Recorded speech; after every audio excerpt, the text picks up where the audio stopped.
شادی کی پہلی رات میاں بیوی نے فیصلہ کیا کہ جب وہ سہاگ رات کو کمرے میں پہنچ جائیں گے تو پھر چاہے کوئی بھی دروازے پر آ جائے ہم لوگ دروازہ نہیں کھولیں گے۔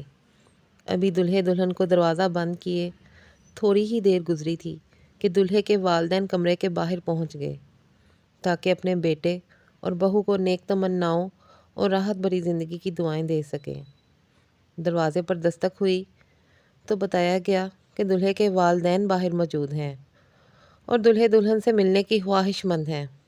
دلہا اور دلہن نے ایک دوسرے کی طرف دیکھا، باوجود اس کے دلہا دروازہ کھولنا چاہتا تھا لیکن اس نے فیصلے کو مد نظر رکھتے ہوئے اپنے والدین کے لیے دروازہ نہیں کھولا۔ دلہے کے والدین کچھ دیر وہاں کھڑے رہے اور پھر مایوس ہو کر واپس چلے گئے۔ ابھی کچھ دیر ہی گزری تھی کہ دلہن کے والدین بھی دلہے کے گھر پہنچ گئے تاکہ اپنی بیٹی اور داماد کو نیک خواہشات پہنچا سکیں اور انہیں سکھی زندگی کی دعائیں دے سکیں۔ ایک بار پھر کمرے کے دروازے پر دستک ہوئی تو بتایا گیا کہ دلہن کے والدین باہر موجود ہیں اور دلہے دلہن سے ملنے کے خواہش مند ہیں۔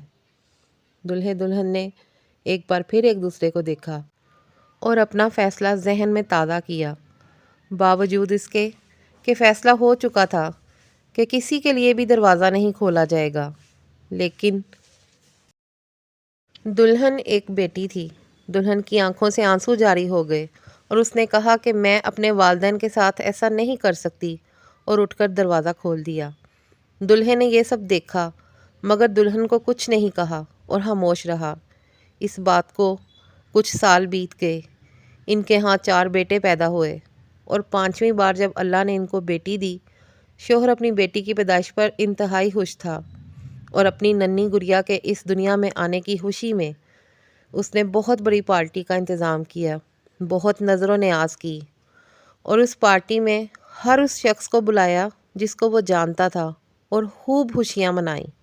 جب پارٹی ختم ہوئی اور مہمان اپنے اپنے گھروں کو واپس چلے گئے تو رات کو بیوی نے اپنے شوہر سے پوچھا کہ کیا وجہ ہے کہ آپ نے اتنی بڑی پارٹی کا انتظام کیا اور اتنی زیادہ خوشیاں منائیں، اتنی نظر نیاز کی، جبکہ اس سے پہلے ہمارے 4 بیٹے بھی ہیں جن کی پیدائش پر آپ نہ تو اس قدر خوش ہوئے تھے اور نہ کبھی اس طرح آپ نے یہ خوشیاں منائیں، نہ اس طرح پارٹی کا انتظام کیا۔ تو شوہر مسکرایا اور مسکراتے ہوئے اس نے جواب دیا کہ یہ وہ ہے جو میرے لیے دروازہ کھولے گی۔ تو کیا سمجھے آپ؟ یقیناً آپ سب بھی سمجھ گئے ہوں گے کہ بیٹیاں تو انمول ہوتی ہیں، بیٹیاں رحمت ہوتی ہیں۔ بیٹے کی خوشی تو بہت ہوتی ہے مگر وہ خیال جو ایک بیٹی کر سکتی ہے وہ بیٹا بہت کم کرتا ہے، بلکہ کر ہی نہیں سکتا۔ زیادہ تر یہی دیکھا گیا ہے۔ میری تحریر پسند آئی ہو تو چینل کو سبسکرائب کرنا مت بھولیں۔ اللہ حافظ۔